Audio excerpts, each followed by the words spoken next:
how exactly does the reversal process work? You mentioned it slightly on a cellular level where it's competing for the progestin. So can you explain a little bit how it works, or where the progestin is competing for the receptors? Can you explain a little bit in layman's terms how that works? Sure. I'll give an analogy that people often connect very well with, and that is that if you can imagine the hormone is like a key, and the key goes into a lock, turns the lock. When the lock is turned, the door is unlocked and a door can open. The door opening is what we call the hormone effect. And so all the good things that progesterone does, keeping the placenta well attached, keeping the uterus nice and relaxed, all that is because that progesterone molecule, that key, is going into little locks called receptors, turning those receptors, opening the door, causing the hormone effect. So those are the good things that progesterone does. Now, all of us have had the experience, I think, of putting a key into a lock that fit very well into the lock, but did not turn the lock. So I call that a false key. That's the mifepristone. It does not turn the lock, so the door never opens. Therefore, the mifepristone, the false key, blocks the effects of progesterone.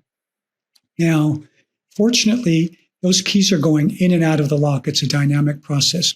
So what we do is by supplementing the progesterone, we have more of the good guy keys lined up in front of that lock so that when the bad key comes out, the false key exits the receptor, then the good guy key, the progesterone, goes into the lock, can turn it, open the door, and cause that hormone effect. And we can outcompete the false keys until they wash out of the system in several days. Oh, that's a really good analogy to be able to think of that. So basically, you have a lot of competing, like the hormones, like the progestin, all competing for the same area. And so you kind of just outnumber it. Is that kind of, I guess, what you're saying? Exactly. We outnumber it. Yeah. Okay. Another analogy I use is like if those of you who've ever played on a basketball team, sometimes you do basketball rebounding drills.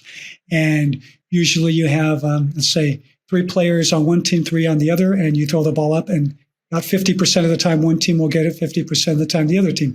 Well, let's say you had 3 players on one team, but then you had 10 players on the other team. Well, it's more likely the team that has 10 players will get the rebound. So again, it's a competition based on numbers.